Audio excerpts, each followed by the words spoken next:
We are in a state that has lost its moral compass. And we cannot run away or shy away from saying that truth. We have lost our moral compass. And why do I say so? When bandits kidnap children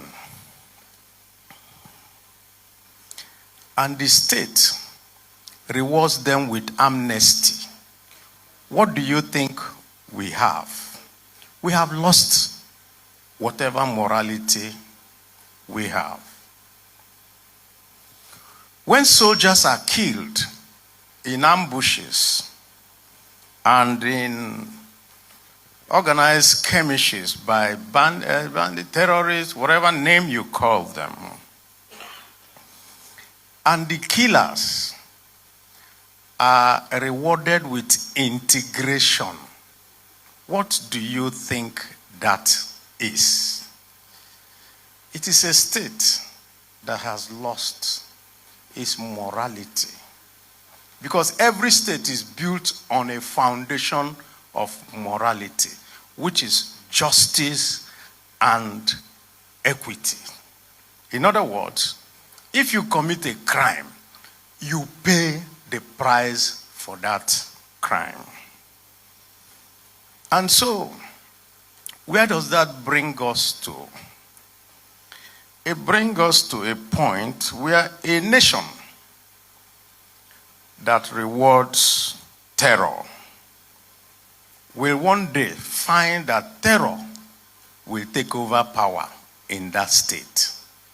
Because you're not punishing terror, rather, you're rewarding them. And when you pay a kidnapper, all that you have done is that you have sown the seed for the next kidnap, because he will continue to do what he's doing. And so, what are our recommendations for what you need to do as a nation? And I say this advisedly because in 2015,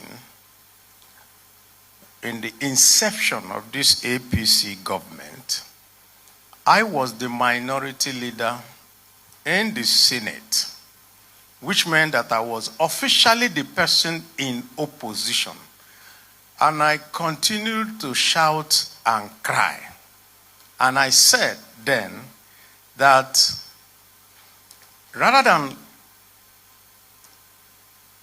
confront the evil before it, the government preferred to deal in propaganda. And I made a quotation that those who live by propaganda will also die by propaganda. And that is where we are today. 10 years after, rather than abating, the matter has simply worsened, and worsened to the extent that a foreign power is now trying to set us, to tell us this is your moral compass where you should be. That somebody is coming from America to tell us what to do. It's a shame on Nigeria. Why? Nigeria was a particular country in this our, what the Pidgin English people will say, before our very, very eyes. We went and imposed order in Liberia. We imposed order in Sierra Leone. We imposed order in the Congo. We went all over Africa imposing order. And the Nigerian military was the best rated military on this African region. And today, we are now told that our soldiers run away from ragtag people who are within our country. That is nothing but shameful. That's why I say that the country has lost its moral compass, and we need to regain ourselves. And how do you regain yourself? You do not reward those. Let me repeat.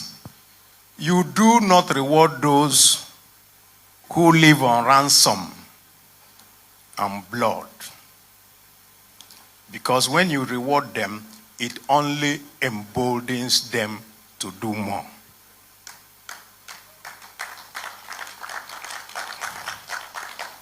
I think there was a particular general, I think from Syria also. I read a quotation from him that when he said that his job is not to forgive, that his job is to send the terrorist to God. Let God forgive the person when he has sent him there. That is what we ought to do in Nigeria. A terrorist and a criminal ought to be sent to go and look for solace somewhere else, not within our polity. Finally, we need to note this. A government that chooses appeasement over justice, a government that chooses appeasement over justice simply signs the death warrant of its citizens. Because what happens is that that person that you are appeasing will see you as weak and will continue to perpetuate more evil so that you will be appeasing them, and there comes a time when there will be no more opportunity to appease them. And so, to go forward, I would like, as I see all the array of people who are going to speak today, to leave the details of all the things we are going to discuss to both the keynote speaker and the other. But I will leave you before I quit this stage with two things, two key points. One, we are back in 2013. There's no doubt about it.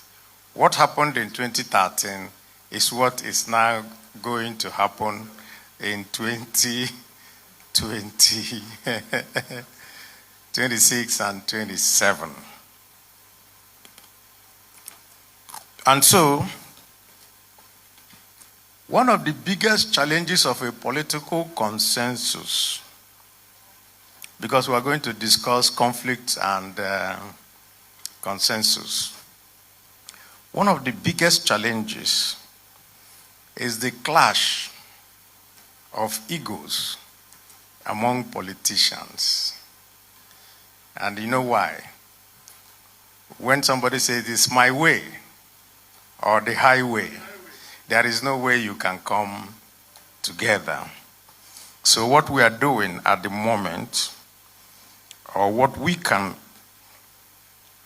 propound at the moment, is that at that moment in 2013, what happened within the opposition succeeded because they converged behind one person and buried all the other egos so that there can be a consensus on the way forward. And for those who are trying to come together today, they need to be very mindful of the lessons of history, of what happened in 2013. Secondly, before I close, 2013 led to the defeat of an incumbent government in 2015. But what now happened? The essence of why people venture into politics should be to selflessly serve people and the country. By 2015, and by the time that government got into power,